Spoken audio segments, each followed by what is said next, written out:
They said everyone didn't show up this week. It's on the cleanup committee. So Jerry's here. Yeah.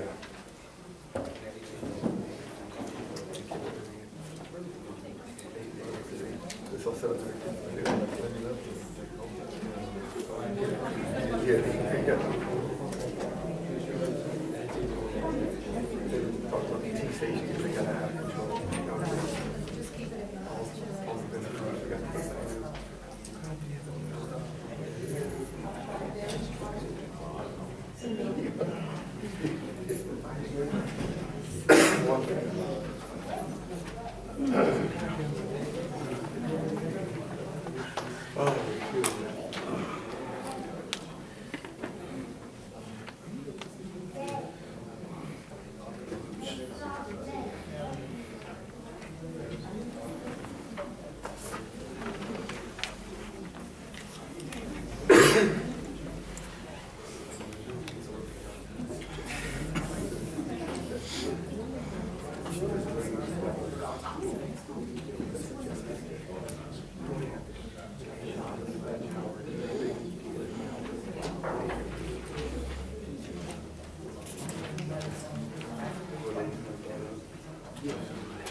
Today is Thursday, February the 14th. It's 7 p.m.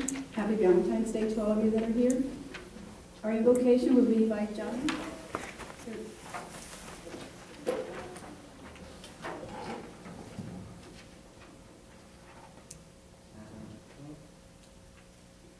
I don't think it's working. Okay. Let's bow our heads. Heavenly Father, we come before you today humbly, with a humble and contrite heart, knowing that we are sinners on this earth and knowing that we are not worthy to stand by your side. Heavenly Father, we ask for you to give wisdom to those who you have blessed us with, our elected representatives and elected officials, to bless them with the wisdom and knowledge to make the correct decisions, to guide this city out of the situation it's in and back into prosperity. For this is a great city, a noble city, and one that has been a great part of many of our lives. Heavenly Father, guide us in each and every day that we may live only in accordance to your will. In the name of your Son, our Lord Jesus Christ. Amen. We have established quorum: Councilman Miller, Councilman Morones, Councilman Castillo, Councilman Guerrero, and Councilman Rodriguez. If everyone will please stand for the Pledge of Allegiance and please. I pledge allegiance to the flag of the United States of America and to the republic for which it stands, one nation, under God, indivisible, with liberty and justice for all. Honor the Texas flag. I pledge allegiance to thee, Texas, one state, under God, one and indivisible.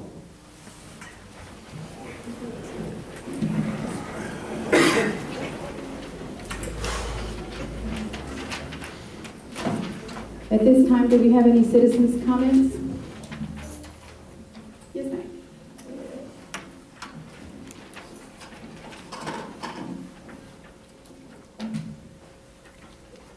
Council members, citizens, on January 10th, I attended the Floresville City Council meeting and was hopeful that all subsequent meetings would be as informative, welcoming, and respectful of the Floresville residents and elected city council members as that meeting was.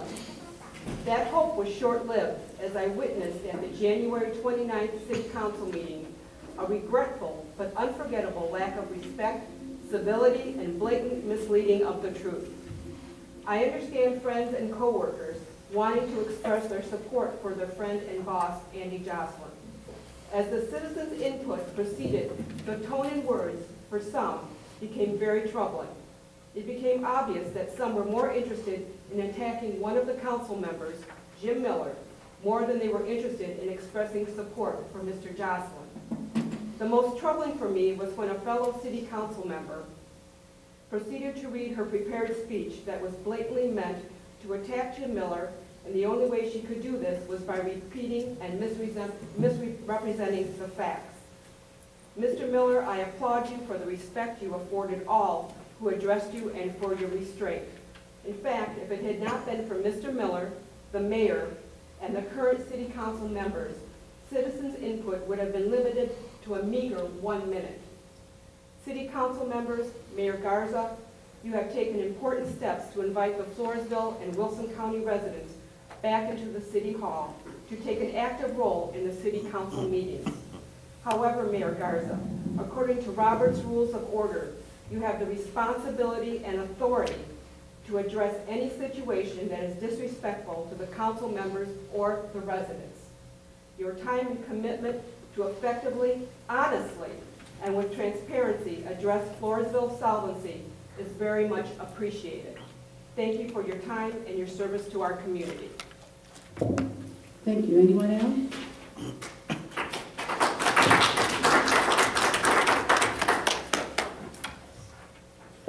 Let's go on to old business. Consideration and action to approve minutes from the workshop held January 15, 2013. Can I have a motion? Mayor, I make a motion to approve the minutes from the workshop January 15, 2013. Can I have a second? I second. All in favor? Aye. All opposed? Abstain. Motion carries 4-0.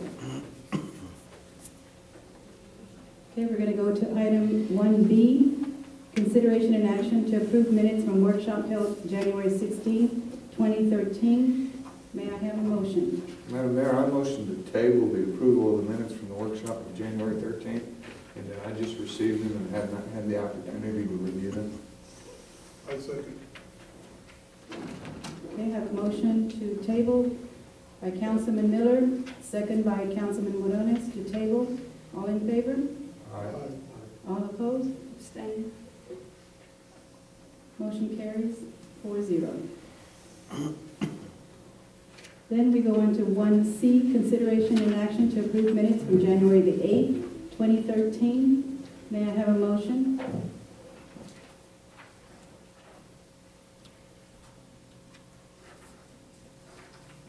I'll make a motion to approve the minutes of January 8th, 2013. Okay, may I have a second? I second.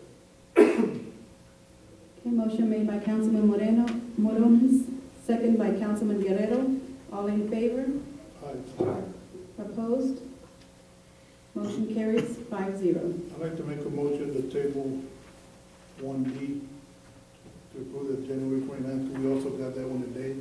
Okay. And there's also a lot of information missing that other councilmen had said and put and whatever. So that was just presented to us a while ago too. So I want to make a motion to table it. I'll second that motion.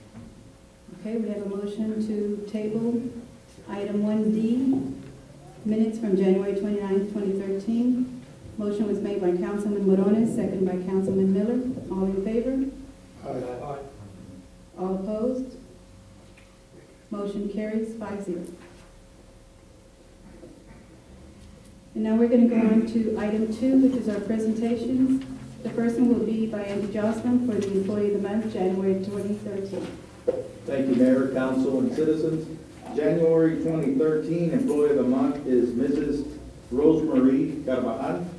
Ms. Carvajal was nominated for this honor by her supervisor, Judge Sheila Garza. Judge Gassett described Ms. Carvajal's demeanor as professional and courteous.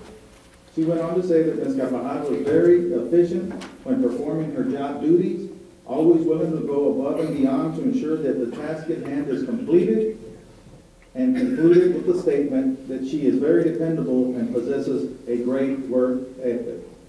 The most admirable thing about Ms. Carvajal is that she initially came to us through the Workforce's Experience Works program. After her time in the program ended, Ms. Carvajal volunteered her time in municipal court. Once a paid position was opened in that department, Ms. Carvajal applied and was selected for the position by the judge due to her knowledge of the inner working of the court processes and her previous display of commitment to the success of that city function. For this, we applaud Ms. Rosemary Carvajal.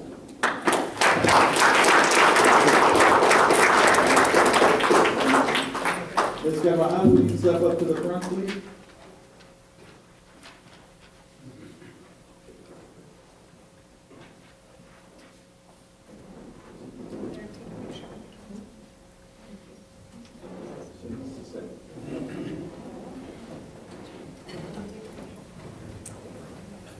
All the way up, man.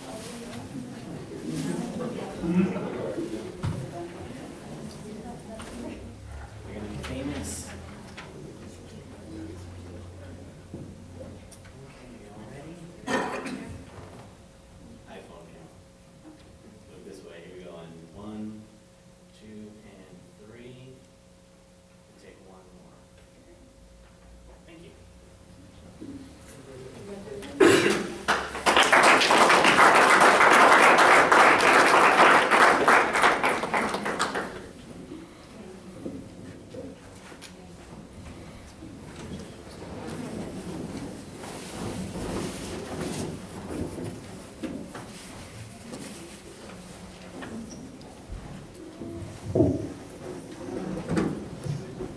Okay, now we're going to go on to item 2B. This is the Mayor's Citizens Award. Ben Reed has been selected, and I would like to read a little bit about Mr. Reed. Ben Reed, a Floresville native and a 1997 graduate of Floresville High School, and is a member of the Floresville Lions Club. He has been married to his wife Shannon for 10 years and is a proud father of 2 boys, BJ and Amy, with a 3rd boy on the way. He went on to get his undergraduate degree in social work from Texas Lutheran University in 2002, and then got his master's degree in social work from Texas State University in 2009. For the past 10 years, Ben has been employed as a social worker for the Floresville ISD Social Work Services for Students and Families. While working here, the program has expanded the services of the social worker to include many programs within the district and community. Some of these programs include the Back to School Supplies program with the Community Resource Fair, FISD Kids Thrift Store Resource Room that keeps a closet filled with donated toiletries, toothpaste, shampoo, toilet paper, etc. for families with immediate needs from local churches. Community, Thanksgiving dinner, Christmas program, FISD Special Need Activity Fund, and family curriculum nights at the North and South elementary campuses. Ben would like everyone to know his main goal is to help remove barriers to students' education and tries to take preventive measures to keep issues from becoming big. And with this, I would like to award Mr. Reed. We had Allied Workers, is our Terry Golick, who is our trash collector, donated 2 tickets to the rodeo on February the 19th to see Gerald Neiman. Congratulations.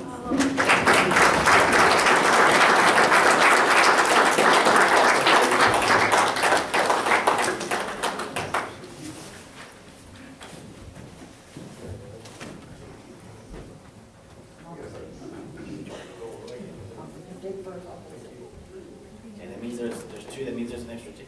Yeah. I think that's my wife's sister. You got my present? This way, 1, 2, and 3. Go ahead.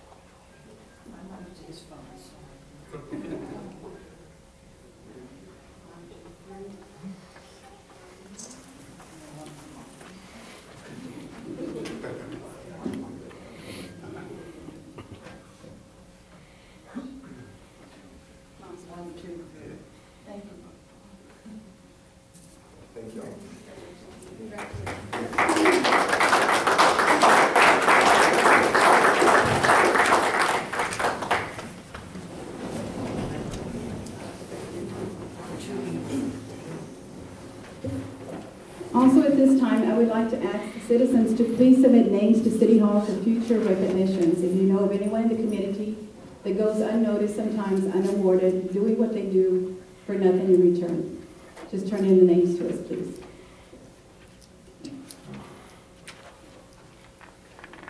Now we're going to go on to item 2C, TxDOT project updates. I believe Mr. Novak, and if you could introduce yourself as a partner, please. My name is Ben Engelhardt with the Texas Department of Transportation.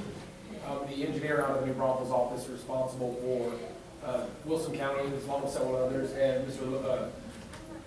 Tim Loak is the maintenance supervisor here for Wilson County. Okay. We've asked them to come in to update us on projects that they have going on here in the city that we've had questions on. One of the ones that comes to mind is the light that we've been waiting for over there by the Dairy Queen. So if you could give us an update on. Yes, we actually did a traffic study on this area. I believe we got a request from the city back in early 2011, and the traffic section responded back in the summer of 2011, stating that we would, or summer of 2012, I'm sorry, I'm a year off. The summer of 2012 that we would study that. That area was studied because prior to installation of a traffic signal, we cannot install those just on engineer's discretion. We actually have to perform an engineering study to do that, and those are handled out of the San Antonio office. They're typically conducted during the school semester, your spring semesters or your fall semesters. A traffic study was conducted at 97 West and 181 this past fall. It does meet warrants for a traffic signal, and our traffic section is looking into all the studies they've conducted and the installation of signals and if they can install that on the next contract. So we are looking into that, and we know that is a need from your area. Typically, from time of request of a traffic signal study to time of installation could be up to 2 years, just due to the fact that you have to go through the study and then also allocate the funding, design the set of plans, let a contract, and then install that signal. So there is a time frame that it takes from actual request through installation and turning on the signal. So we're talking about a year's length, maybe waiting, or another? Yeah, because I believe the study was done actually this past fall, and the request was done, probably I believe a year from now the request has been in. So yes, it could be up to another year. Yes, ma'am. Great, thank you. I'm looking to get more information on that because they are looking at all the recent studies they've completed, and they're doing that now. That was a task they're taking on in February, so hopefully have some more information in March to provide back to the city council and the city staff on that. Okay.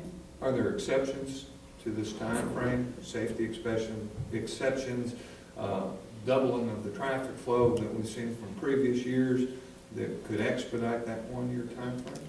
There are signals that get installed faster. I'd have to refer that to the traffic section. I do not conduct the studies, but I do know safety gets involved in how they prioritize what signals they do install. And I have not seen the results of the study. That is at our traffic section. And like I said, when March rolls around, I can get some more information for them and provide back to y'all when they're looking at installation of that signal. I'm very interested in seeing the traffic study as well as the guidelines for installation specifically. You know, if the normal time frame is, 24 months from requested study to installation of light, I'm sure there are exceptions to that normal time frame. What conditions would have to be met to satisfy those exceptions? I'm sure that's in some documentation that you can provide to us. I do have some documentation that talks about from the inception of the study all the way through installation of the study. It's a 2-page report I can provide. You may have some additional questions beyond that I can answer specifically.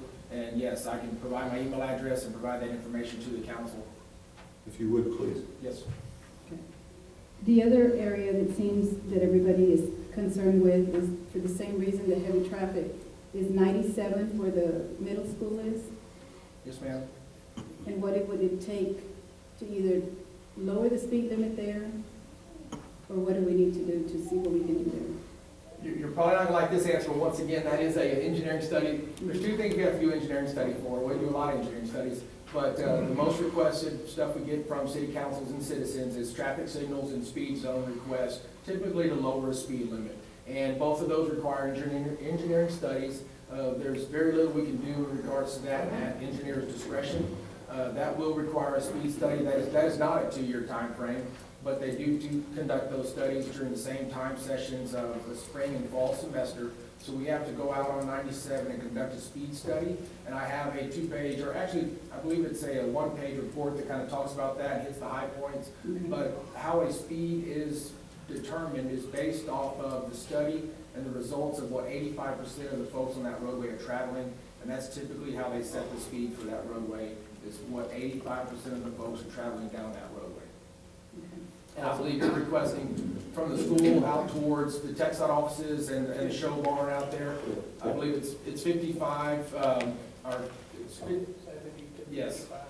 And I assume the city council is discussing moving or requesting moving that 55 limit further out and pushing that 70 further on out towards the edge of town. Preferably lower than 55, you know, to somewhat meet the speeds right there around the school area, for extending it, you know, towards the city limits. Yes. Being that there are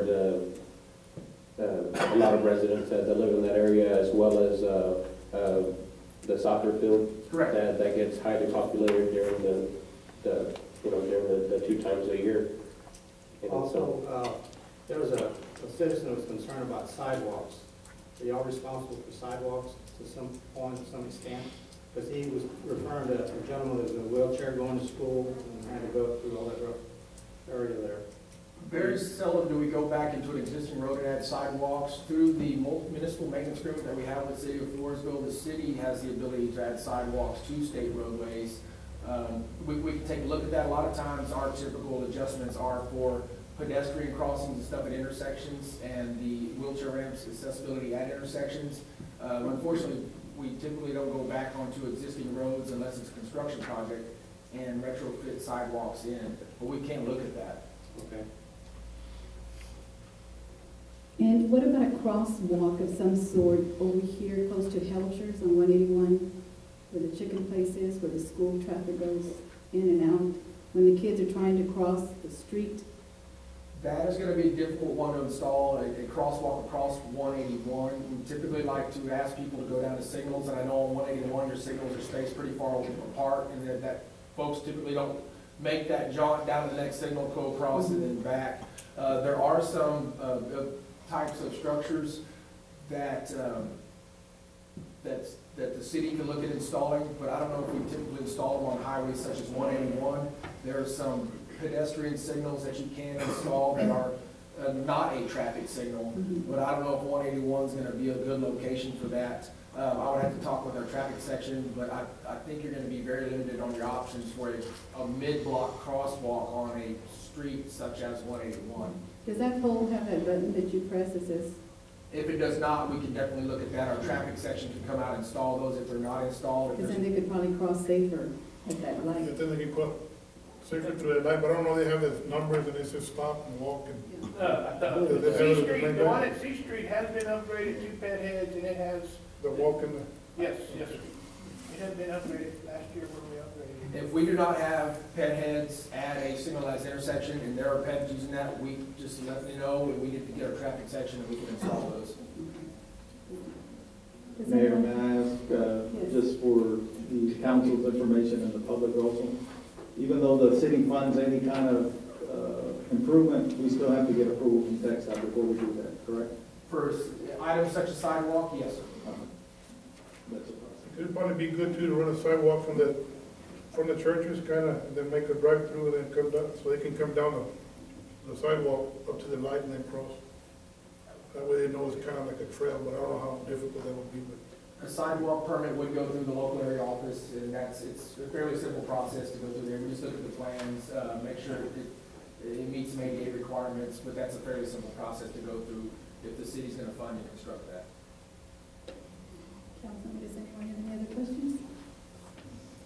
Any citizens that might have a question for them? No? I think y'all very much for being Thank here. y'all anytime. Thank you. Now we're going to go on to item 2D, the audit committee update. Councilman Miller? Thank you, Madam Mayor. On the 11th of this month, I believe that was Monday this week, the audit committee met. In attendance were myself, Councilwoman Castillo, Councilwoman Rodriguez, the citizen members of the board, Ms. Deborah Conley, Mr. Douglas Jones, the city manager, who was also present. The ad hoc member, our comptroller, Ms. Fagan, was not present. Other council members that were present at the meeting included the mayor and Councilman Guerrero. A summary of Robert's Rules of Order was distributed to ensure that the conduct of the meeting was appropriate.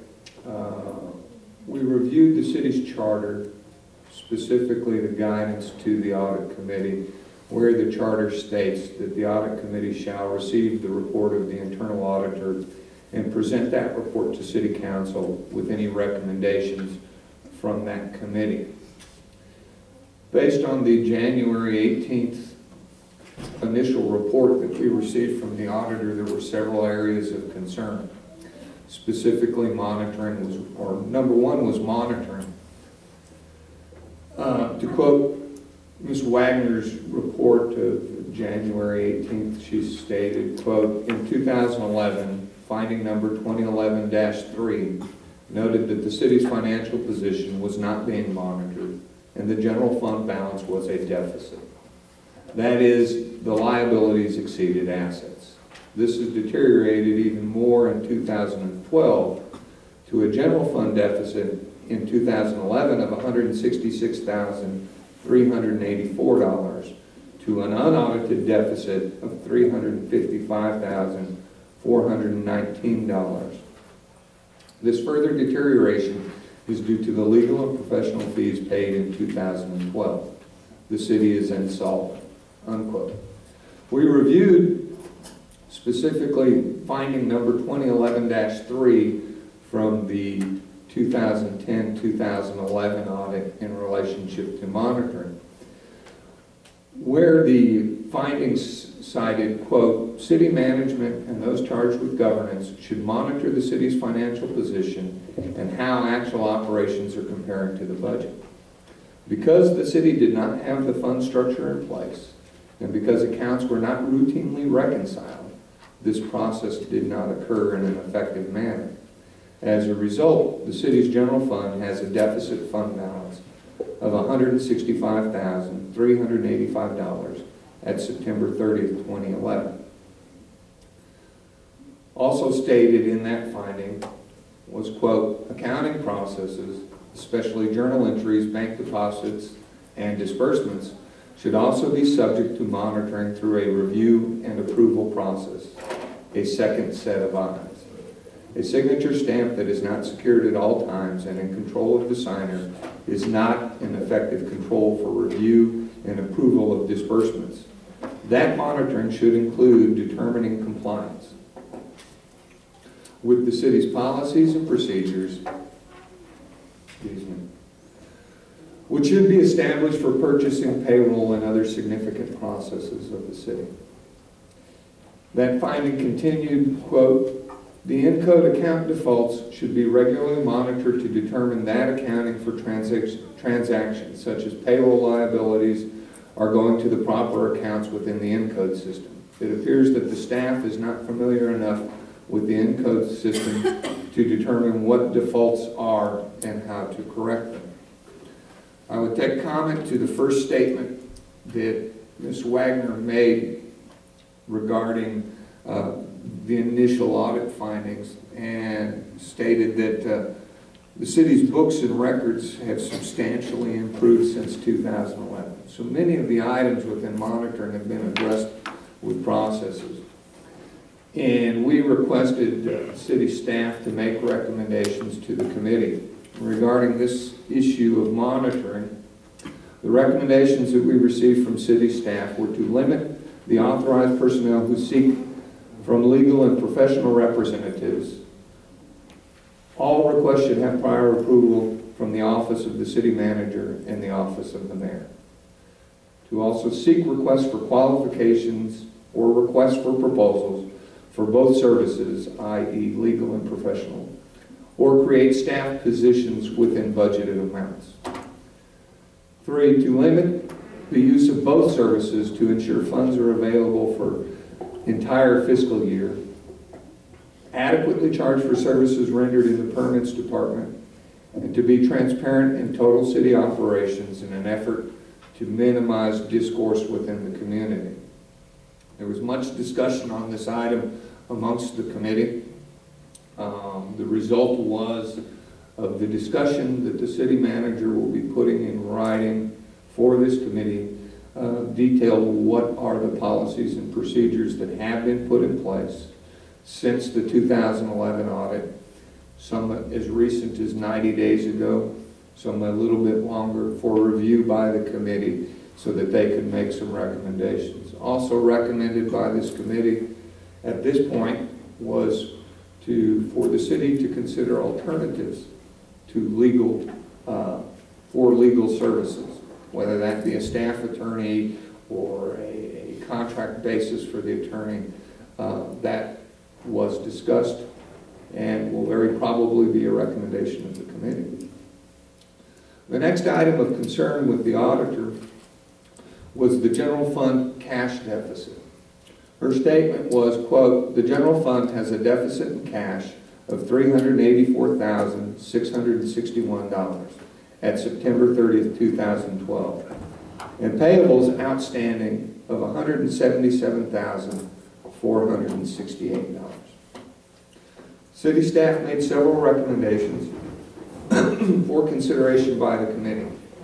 First, to leave the 5 positions vacant in the general fund for a reduction of the 2012-2013 budget of $215,420.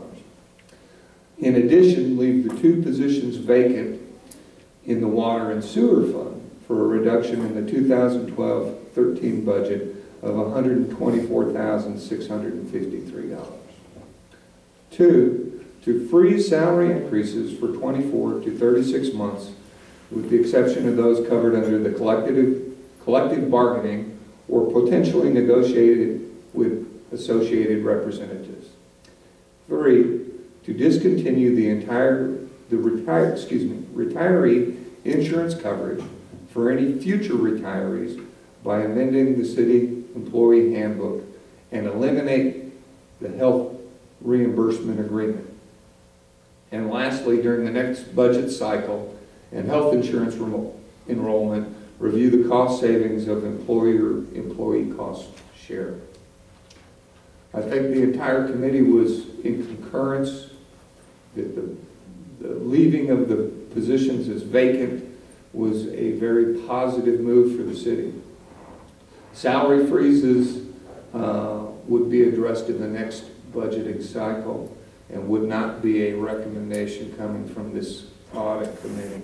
Rather, the budgeting process would be a recommendation of the auditing committee, which continues with some of the city staff recommendations that continue to say, limit spending on essential city services as directed by City Council.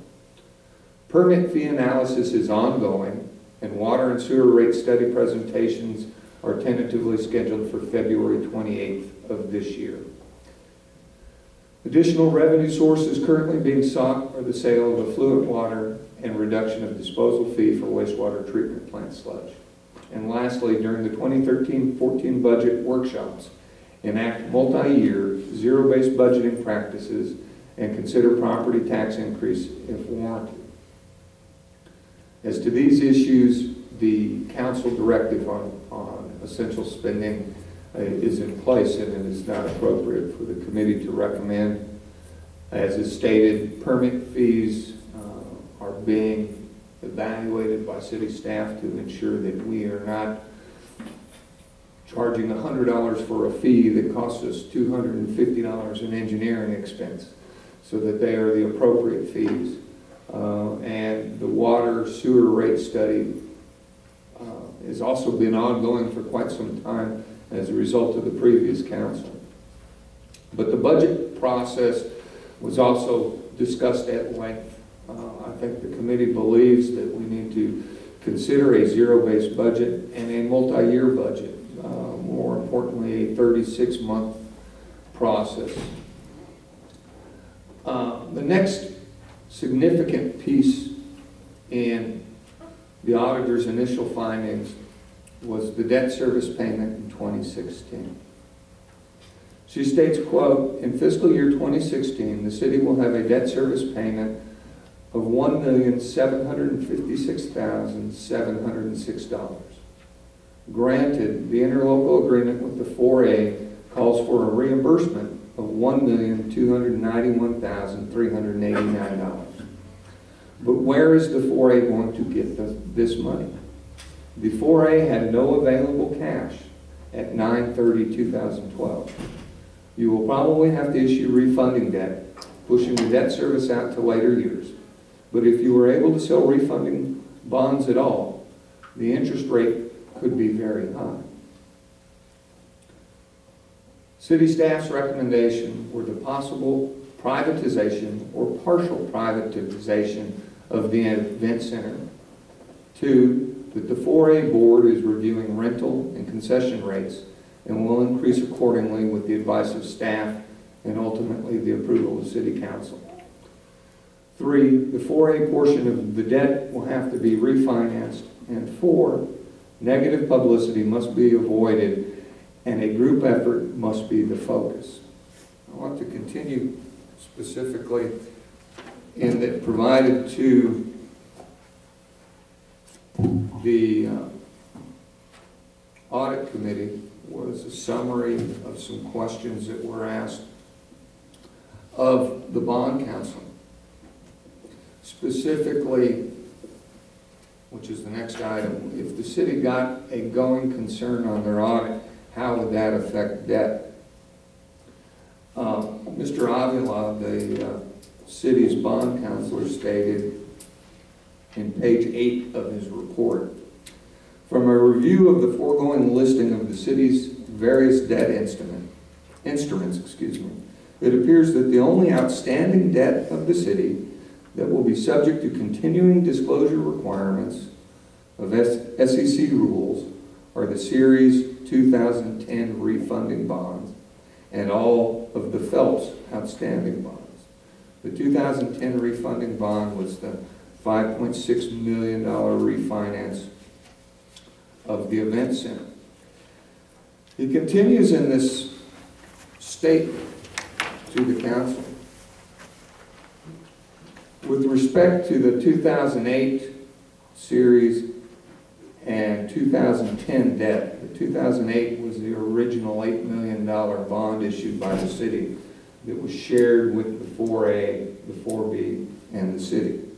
It is important for the city's own internal purposes to verify that the city is collecting the correct amount of revenues from the interlocal agreements with the 4A and 4B corporations. It is only an internal matter for the city because the 4A and 4B revenues are not pledged to the repayment of either series of this debt, but are received by the city as an obligation between each, the 4A and 4B corporations and the city. If the city collects nothing from either corporation, the city nevertheless has the legal obligation to levy an amount of ad valorem taxes sufficient to make the city's payments in full. Scary pieces of information. As a result of this, we've asked the city manager to contact our bond counselor to let us know what refinancing options will be available to the city for the refinancing of that debt, with that big payment coming in 2016.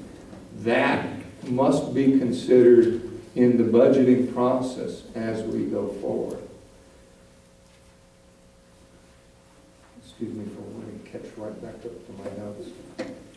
Lastly, or the last two items, were the going concern piece, in that the auditor stated, quote, the city is responsible for the annual report. We as auditors are responsible only for our opinion on that report. We believe that the city has going concern issues that will likely change our opinion. When we issue an unqualified of clean opinion, the presumption is that the city entity is a going concern. To that item, the city staff recommendations were three. One, a clean audit with a footnote of the city's current financial condition and an attachment of our action plan is within reach.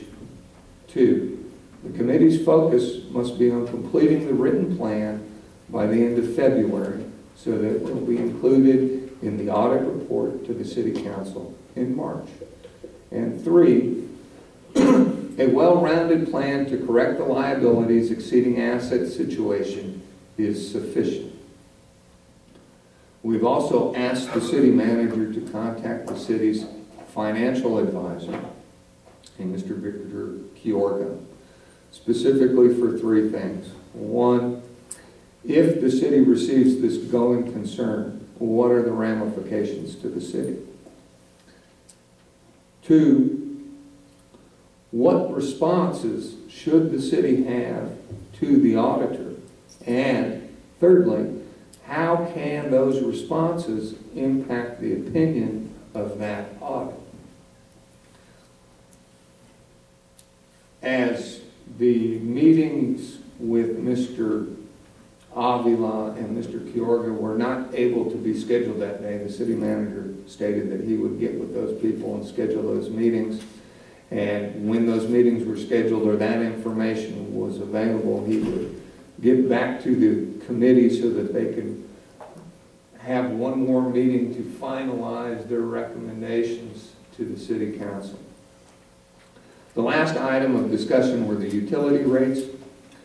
The auditor stated in her initial report, quote, "The rates charged to utility customers is not in accordance with the ordinance," unquote. City staff recommendations to the committee were, since water sewer rate study presentation is tentatively scheduled for February 28th, 2013, and the discrepancy does not affect the base rate, but more so the tier portion of billing. Staff recommends one complete rate change and not two separate ones to correct this matter. To clarify a little bit on this, one of the challenges that we're looking at as a city is in utility rates, very much like permits. It makes no sense to set a permit fee of $100 if it costs $250 in expense to the city. Our fees need to be most appropriate. The same is true when supplying water and sewer to a customer. It makes no sense to have a rate of $15 when it costs us $17 to provide that level of service. And the rate study will look at the cost of providing that service to the consumer, as well as what are other cities charging, so that we ensure our rates are fair and, more importantly, not costing the city money to provide the service. So we expect to see that at the next city council meeting, and hopefully some of that information will come to the committee in their next meeting so that they can be included in our recommendations. It's our intention to formalize our recommendations to the council for response to the auditor's concerns by the next city council meeting on the 28th. That concludes my report. Are there any questions of the council or any additions to the meeting by Councilman Rodriguez or Councilwoman Castillo?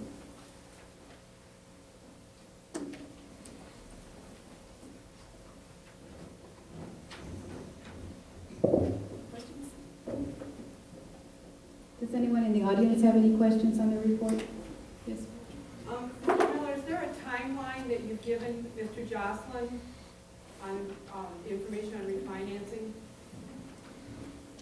No specific timeline was given to Mr. Jocelyn on getting the information back from Mr. Avila or from Mr. Kiorga. I'm certain that our city manager is aware of the fact that this committee must finalize their recommendations before the 28th so that a response can be provided to the auditor. I think the timelines were pretty clear and it wasn't necessary to add that to the task. And the date for the next audit committee? We're still waiting for the meetings from Mr. Avila and Mr. Kiorga, and as soon as that gets advised to me, we will schedule the next meeting of the audit committee. Thank you. Now we're going to go on to item 3, new business, consideration and action to approve the Junior Catholic Daughters of America proclamation. Ms. Pollack, would you read that proclamation? I believe we have some representatives here. If y'all want to come up to the front? Mayor, I think they wanted to speak first. Okay. Y'all can use the mic or you can talk. Just tell us your name, please. My name is Nina Casanova. This is our Catholic Daughter representative. The Junior Catholic Daughters are a service organization that for girls from the ages of 6 to 18. We are always looking for opportunities to serve Floresville and Wilson County. Last year we received 3 awards for the Relay for Life for the most contributions, the most participants, and the best decorated area. We also have helped the St. Vincent de Paul during Thanksgiving for preparing the bags that we use to give to the community of those in need of assistance during that time. Also, we help with the angel tree during Christmas time. We also go out and visit our veterans during Christmas time at the Veterans Home. We take them gifts, and the girls raise money throughout the year for all of their service projects. We've also done an eyeglass drive to help the Lions Club. We visit the other nursing homes throughout the year. We're planning on doing more things this year.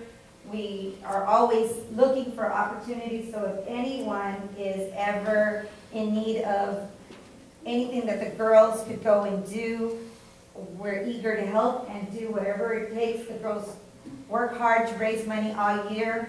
They attend conventions and retreats outside of Floresville with the National Junior Catholic Daughters that are held every other year. This year we will be going to San Antonio. Last year we went to a retreat in Weimar, and the year before that we went to convention in Austin. That's opportunities for the girls to meet courts from across the state, see the things that they do, how they raise money to service their communities. And this year we did the father-daughter dance, which was a way for girls in the communities open to all of Wilson County, where they can make those times to spend a special time with their father or father figure. It was very successful. The girls were able to raise quite a bit of money, which they will be using for Relay for Life this year and for any other service opportunities that they have. So we're very proud of our girls. We know that they're excited to serve, and we're glad that we're here and to receive our proclamation. This is our month for the National Junior Catholic Daughters Association, and we will be getting that presented at Mass this Sunday. So. Thank you very much, and thank you and your girls for everything that y'all do for our community. Thank you. Ms. Pollack, would you like to read it? I will. Whereas the Junior Catholic Daughters of the Americas will begin a year celebrating its 87th anniversary on Sunday, February 17, 2013, and whereas the Junior Catholic Daughters program is to nurture personal and spiritual growth, to promote